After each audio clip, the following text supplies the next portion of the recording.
নিঃস্ব অবস্থায় কি দোয়া করতে পারেন একজন মানুষ, এই দোয়াটা শিখে নেন, ইনশাআল্লাহ আপনার জীবনের সমস্ত সংকট কেটে যাবে ইনশাআল্লাহ। আমি নিজেও এই দোয়াটা বেশি বেশি করার চেষ্টা করি।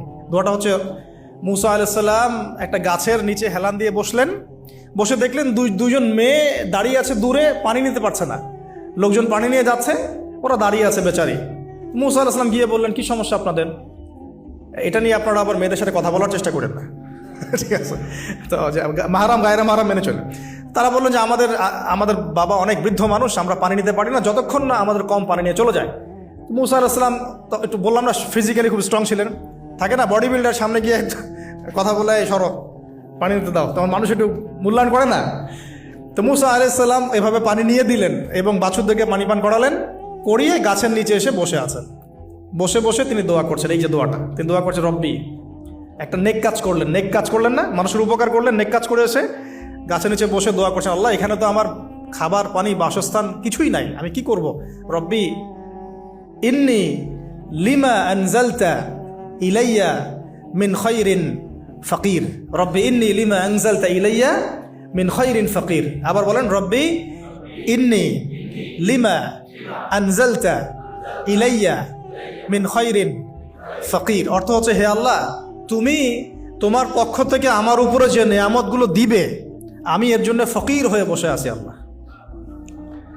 অর্থ বুঝে পড়বেন ভাই, নামাজ রোজা হজ জাকাত যাই করেন আল্লাহর ওয়াস্তে অর্থ বুঝে পড়বেন। অর্থ বুঝে পড়লে আপনার ইবাদতের স্বাদ পাবেন, তৃপ্তি পাবেন, আল্লাহর সাথে কানেকশন হবে, আল্লাহর নূর পাবেন, মাআরিফত পাবেন, সত্য স্বপ্নও দেখবেন তখন ইনশাআল্লাহ। তখন সত্য স্বপ্ন দেখবেন ইনশাআল্লাহ। আল্লাহ পাক তৌফিক দান করে নেন। এবার আল্লাহ পাকের সাহায্য নেমে আসলো, ওই দুই মেয়ের মধ্যে একজন হেঁটে হেঁটে চলে আসে। এবার এই মেয়ের হাঁটা সম্পর্কেও কোরআন কথা বলেছে, সুবহানাল্লাহ। এই মেয়ে কিভাবে হেঁটে এসেছে এই হাঁটার বর্ণনাও কোরআন দিয়েছে। কোরআন বলেছে এই মেয়ে হেঁটে আসছে লাজুক পায়ে। এখন আপনি এই পুরো ওয়ার্ল্ডের মেয়েদের হাঁটা দেখেন, লজ্জা আছে? তাহলে মেয়েদের সাথে লজ্জা একটা গভীর সম্পর্ক আছে। এই মেয়ের প্রশংসা আল্লাহ পাক কোরআনে করলেন, লাজুক পায়ে লাজুক ভঙ্গিতে অবনত নয়নে সে হেঁটে আসলো। এখন আপনি কেলে যান, গো টু খেল, আপনাদের টুইন টাওয়ারে যান, দেখেন সবার হাঁটা চলা দেখেন।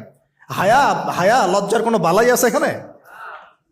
আমি গত লেকচারে বলেছিলাম যে আদম আলাইহিস সালাম এবং হাওয়া আলাইহিস সালাম, ইবলিস তাদের সাথে প্রথম যে আচরণ করেছে ওই ফল খাওয়ানোর পরে, সেটা কি?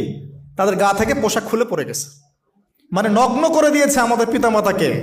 মহাবিশ্বের নগ্ন করে দিয়েছে কে? ইবলিস। তো এখন এই পৃথিবীতে আমরা যারা নগ্নতার চর্চা করছি, তার কার এজেন্ট আমরা বুঝতে বাকি আছে? আমার কথা কি বুঝতে পারছেন কিনা? এই কানেকশন মেলানোর চেষ্টা করেন, ডটসগুলো মেলানোর চেষ্টা করেন। সামনে যাই।